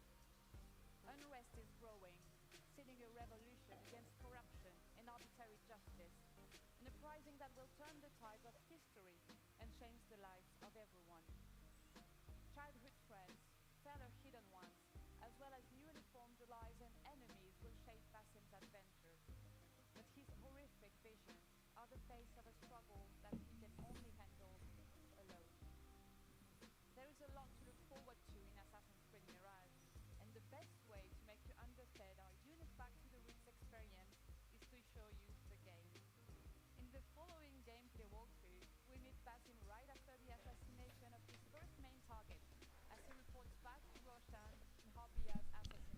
Yay, gameplay.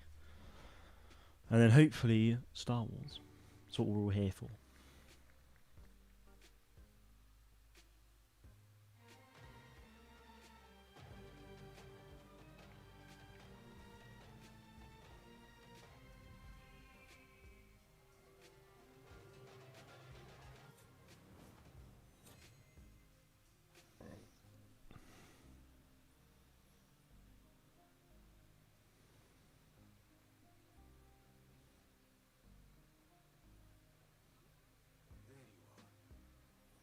How that rope hasn't gone like whoosh, I do not know. It must be a very taut rope, I think is the word.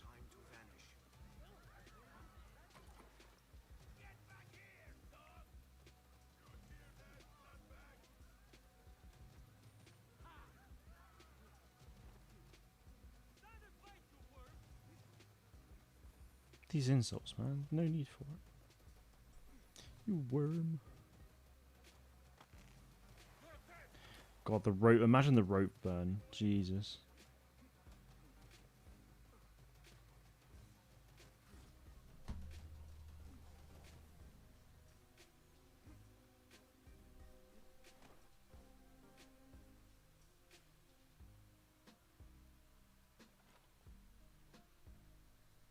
Alhamdulillah.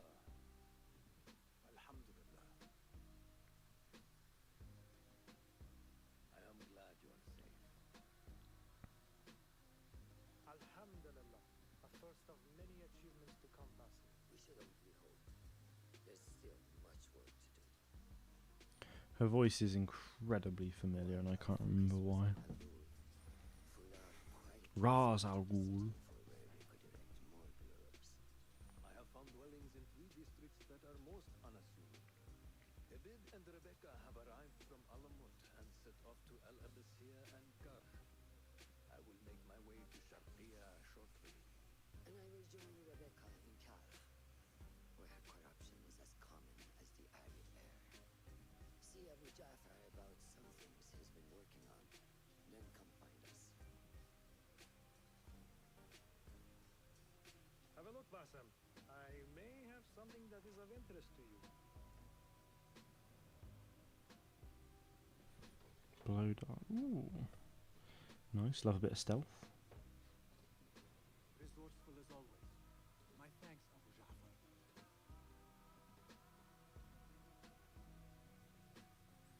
Was ist das? Contracts board. Cool. Don't kill anyone. That'll be a bit difficult for me. Don't take damage. It'll also be difficult for me.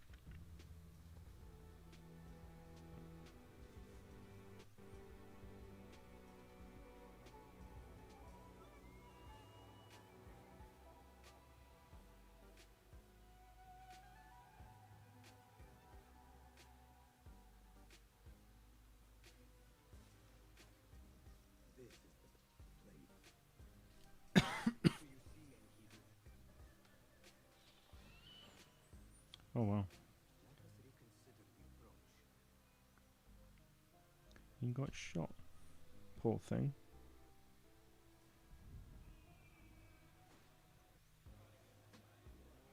Brave. Very brave.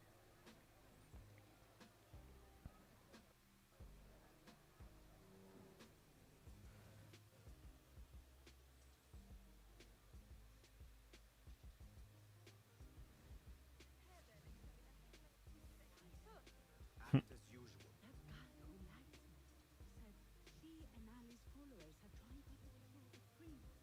What madness! They will surely fail. I love how out of place he was, and the guard's just like, yeah, that's fine.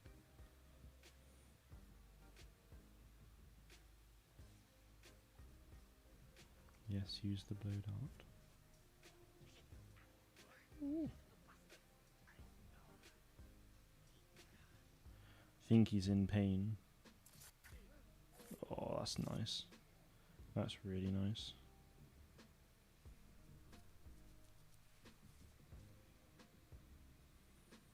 You can get that kind of like wrist blade in blade and sorcery. You just hold it. Well, it's kind of it's a wrist blade, but you have to hold them and just go up to people like in their heads. It's so satisfying.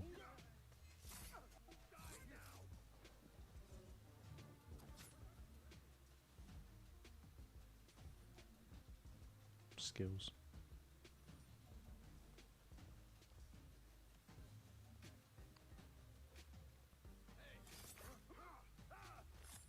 The sky is safe, my friend. Survey the area in Kido. There is my target.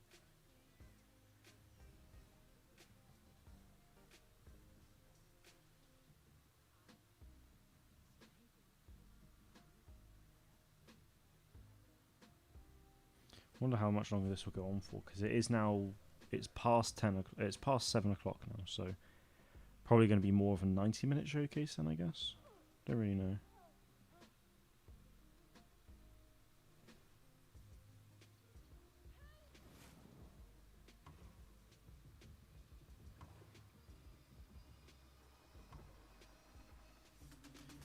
Hello. Oh. Bloody hell. Oh, that's gory. Jeez, that was cool.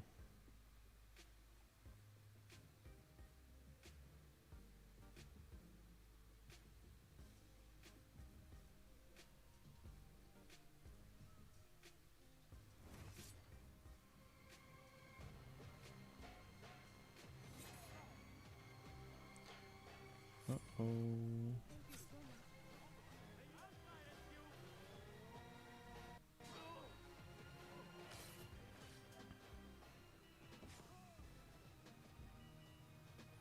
Unlucky, mate. Oh, I think he's running. From everyone. Oh. That was cool. Bit laggy now, this stream.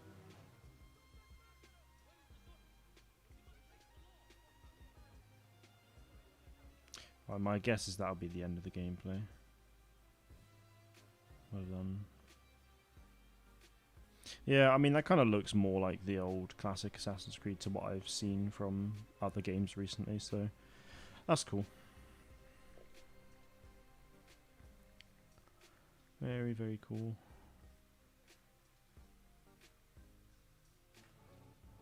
Right, come on, Star Wars. Hurry up.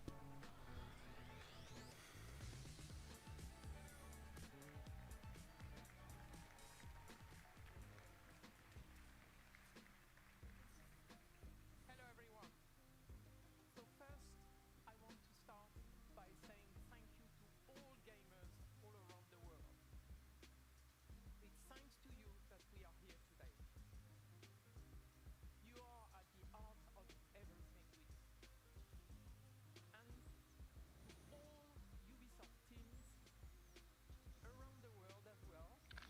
Is it confirmed it will be shown today? Yes, it has been confirmed that it will be shown today. This kind of like speech seems like it's like the end of the showcase, which is really weird. It has been confirmed to be shown today though, so it will happen. Your talent and passion are at the foundation of this fantastic lineup. So I hope you are all excited to explore the amazing playground you have seen today. At Ubisoft, we are creators of worlds. It will probably just be the very last thing that we see, unfortunately. Names in entertainment. Create original stories in beloved universes. Like Star Wars. Now I'm very happy to welcome Julian from Ubisoft Massive. Yes, Star Wars. Let's go. Give you a first look at Star Wars Outlook and gameplay. So thank He said Star Wars Outlook, not Outlaws, the silly boy. Here we go. The reason we're here. So this is the game director, Julian Drip. Calm down. Do you want to see gameplay or not? Alright. Let's get over the speed. Finally, yes. Indeed. Star Wars Outlaws takes place in the time of the Great Civil War.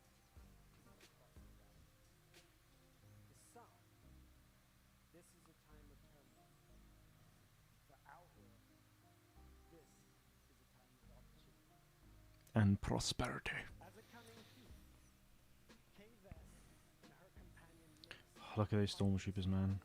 every single day, relying on their skills and resourcefulness to get by. As they struggle to make ends meet, Kay and Nix dream of the day that they will finally be free. But while seeking this freedom, Look at that. Kay unexpectedly becomes one of the galaxy's most wanted. So to free herself from the bounty that follows her, Kay will need to pull off one of the greatest heists the Outer Rim has ever seen. Which is As they navigate not going to be told. caught between criminal syndicates and vicious, ruthless villains, Kay and Nix will manage their reputation by taking on risky contracts and navigating complex relationships, God, this sounds so cool. all whilst avoiding oppressive imperial rule.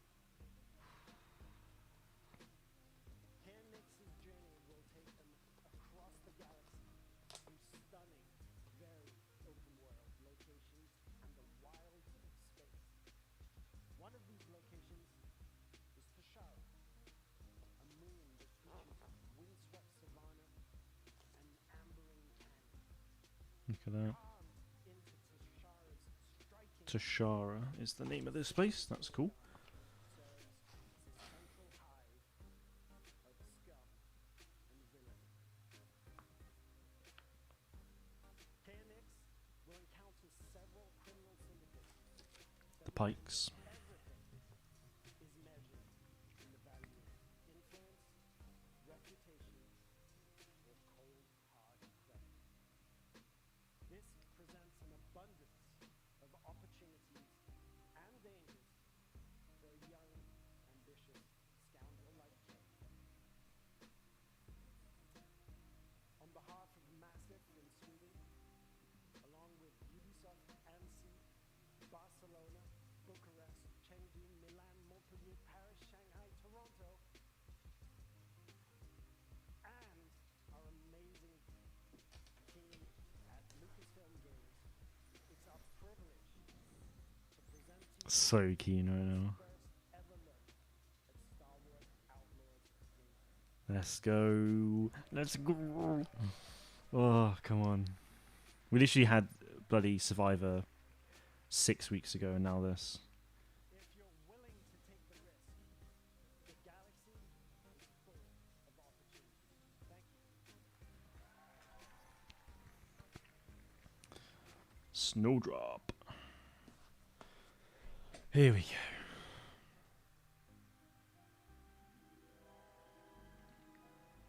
He did say space, so that's really cool.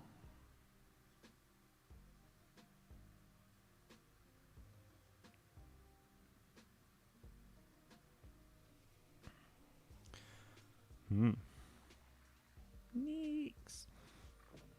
That's a pike helmet.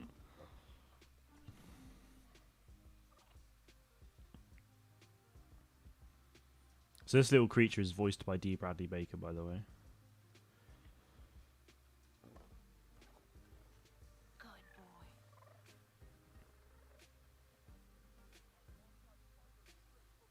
boy.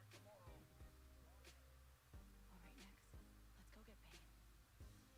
Leave the area. Oh. That worked. Oh, it's an A-wing. Nice. That's cool. You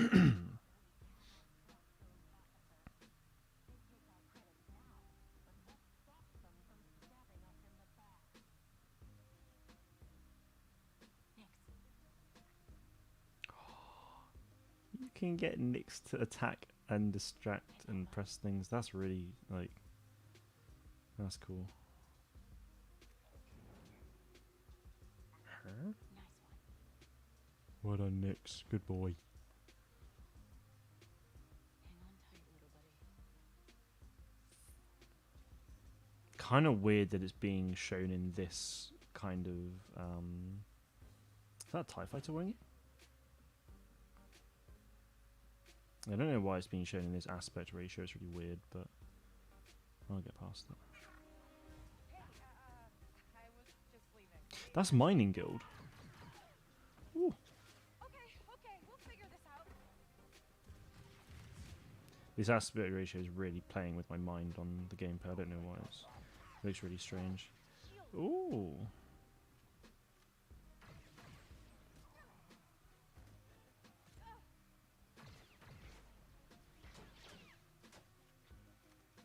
You got like a stun module. Hey Nick, catch.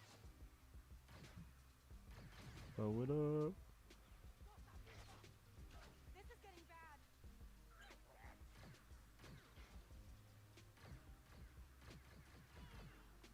Well, I'm glad it's third person, that's for sure. Oh, so that's the overheat bar there. Oh. That's cool. You can pick up other people's guns and then just use them. That's really cool.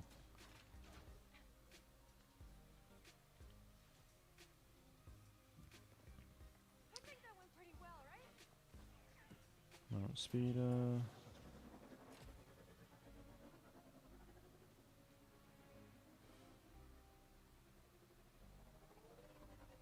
These guys don't quit. Nice. Hang on.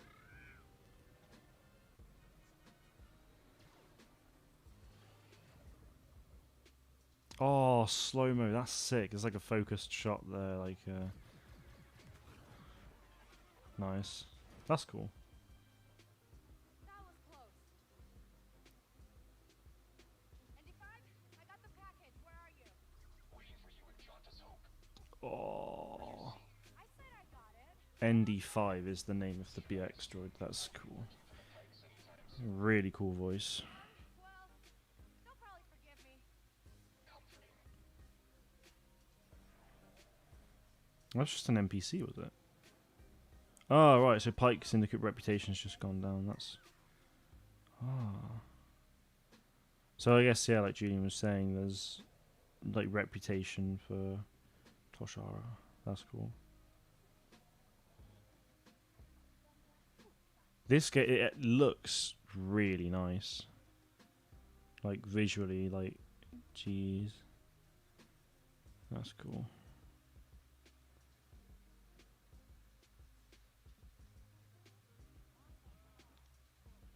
ND5. Hey, Andy. You're late, Kay. Doc is waiting. What? Are you worried? No. Okay. Help me get Troy. What? Be careful. Donka's a broker, not a friend. She can't be trusted. We can out here. See you back at the ship.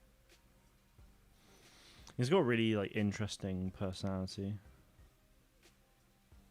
which obviously isn't necessarily. I mean, for a BX, obviously you don't see that normally, so Round two and I that's cool. Nice. Love Mon Calamari. Hey, Vess. Back already. Told you she's fresh. Imperial. Mm. Who's this? Just a friend. Join us. Job was more complicated than you said, Duncan. You lived.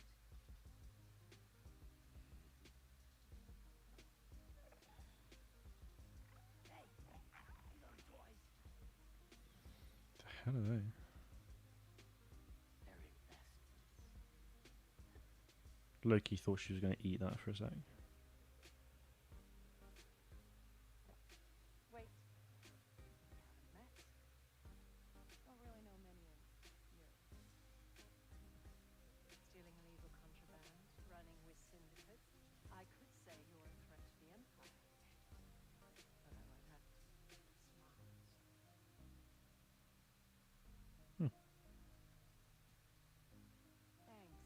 I'm smart enough to get myself out of trouble. You pay the tax just like everyone else. Whoa, kid. Let's just relax. You won't make it off to Shara alive. Maybe.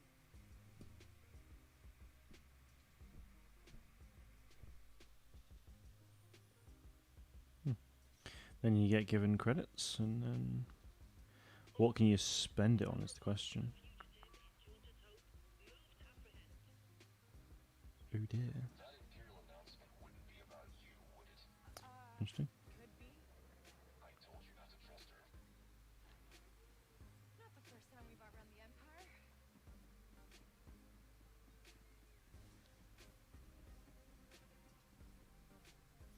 Really don't like that they've shot this gameplay in that aspect. I know I've already said it, but oh, nice takeoff. Cool. Come on, show us some good ship combat. Go on.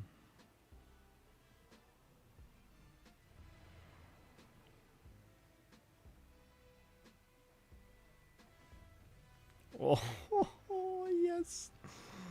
Look at it. It is No Man's Sky, like they were saying. You can go from planet out into space just like that. Like space to ground, essentially. That's really cool. That's really, really cool. Bloody hell. Nothing on the sensors yet. I can't believe that. And then you can just hyperdrive with that button. Anybody on the sensors now? TIE fighters on us.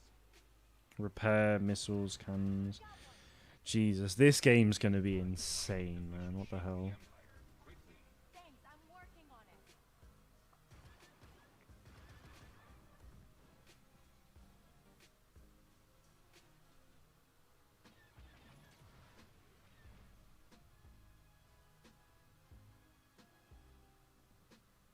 Oh yeah, 10 minutes of gameplay, Jesus.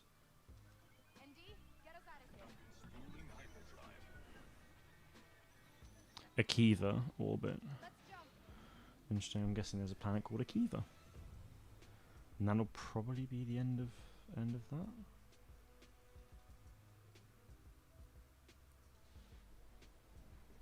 We made it. Wow.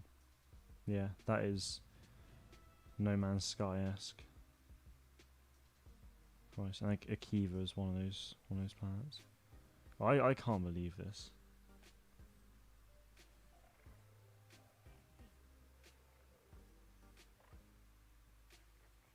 I'll join you forward.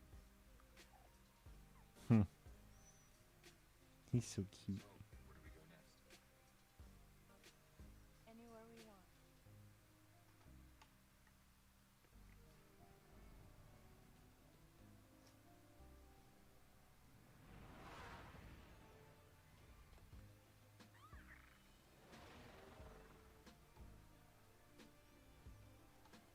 Tatooine.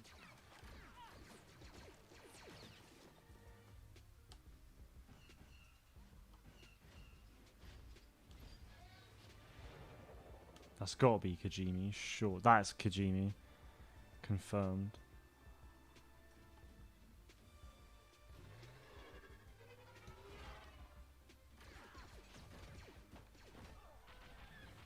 Jesus Christ. This game's gonna be insane.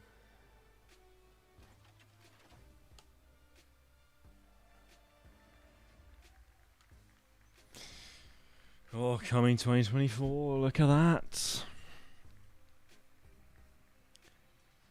Madness. Looks very good. It really does look very good, yeah. Christ.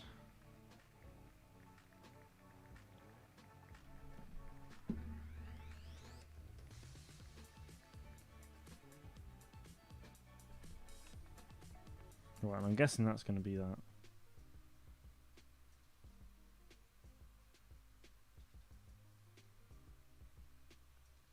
Little boring gameplay in that showcase, but looks good. I mean, yeah, they didn't show like a crazy amount of yeah, I mean, I guess there wasn't a lot of like crazy things to see, but it was just nice to see blaster gameplay, space combat, like No Man's Sky, like travel space to ground sort of thing, like that. This game's gonna be insane, honestly. I think. God damn.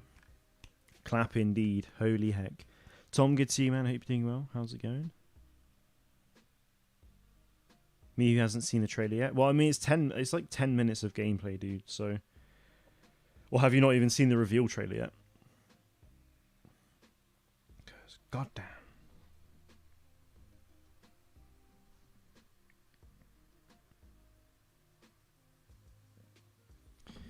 Oh man, chilling on Apex. You? Yeah, not bad. I just obviously just watched the entire Ubisoft Forward event for Star Wars Outlaws. I saw the trailer yesterday, but I've been busy on Apex. Okay, well, yeah, they've just released the gameplay. There's a lot to digest. I won't have a video on it tomorrow. Probably, I'll probably just like do a sort of a breakdown or like everything we know sort of thing. I don't really know. I'll do something for it for Wednesday probably. There's just so much to see. Gonna need to get a PS5 now. Yeah, I mean, I would highly recommend it. Honestly, you'll have like a year and a half until it comes out anyway. Yeah, literally 10 minutes and 39 seconds. It's got cutscenes. It's got blaster gameplay, like interesting mechanics, ship combat, travel. First thing I'll get with my apprenticeship money. Nice. Yeah, I mean, I would definitely recommend getting a PlayStation, honestly. Yeah, that was really cool. I mean, the overall like look of the game as well. Like, it looks visually really nice. Like, it's very similar in its look to Jedi Survivor, but obviously it's a blaster game, like blaster combat and stuff, which I'm really excited for. So, yeah, it looks really cool. There really is just so much to go over. So I'm gonna spend a lot of today probably making notes on everything we know at the moment, just so I can get some content out, and then yeah. Very exciting. I am going to go now, though, because I'm just really... It's so hot in here, honestly, right now. It's been a hot, muggy day today in the UK, so... yeah, that gameplay was awesome. Yeah, you can expect a lot of content on this game over the next... well, assuming... Wait, Akiva we know about? Hang on. Yeah, assuming we don't get anything for the next... Sorry,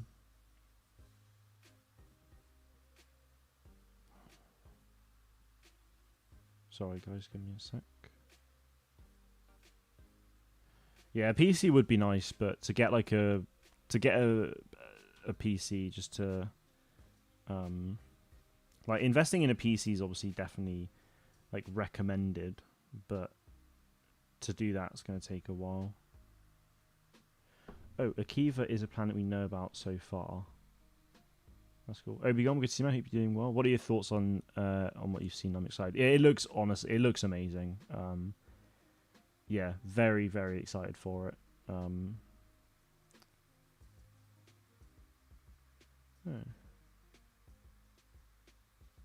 Yeah, I'm gonna end the stream in a sec. I'm just watching. I'm just reading through something. Didn't realize it was this big. Star Wars Outlaws. It's already... People for the fandom are insane. They've already put the fact that the planet Akiva is in this game, and it's actually okay. So it's in Aftermath. Jesus.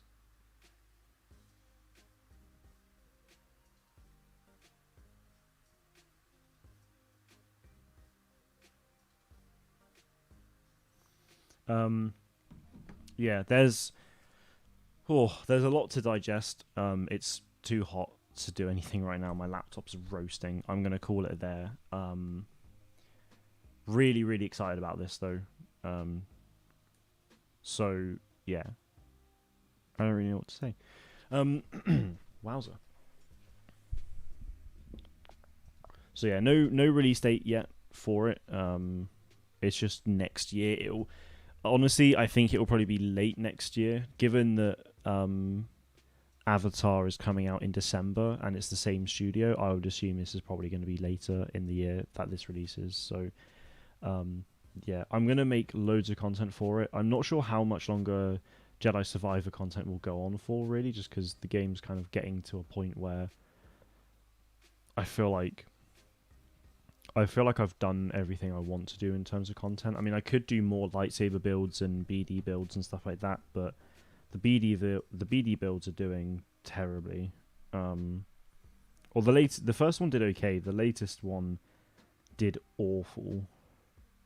The lightsaber builds that I did the other day started pretty terribly, but is now actually doing okay. So I'll probably do more lightsaber builds, but I won't do any more BD builds, I don't think, anymore, unfortunately, because they don't seem to be doing well. So I'd rather post something that will do well instead. So yeah, guessing Q324. Yeah, I think it will be my theory is Q4. It'll probably be October, or yeah, I'm thinking October or November next year, honestly, but we'll just see. Obviously, as soon as we get a release date, I will have content on it. So yeah, I am going to call it there though, guys. Thank you all very much for watching, as always. I'm very excited for this game. Hunters, hopefully we'll hear some news about that pretty soon as well, because just imagine we're going to have Hunters like content consistently, and then we'll get this. Like, it's going to be insane. But anyway, have a good rest of your day, have a good rest of your week, and I will see you in the next one. What am I doing? There we go. I'm going... it's been too long since I've done this. Right, ciao for now.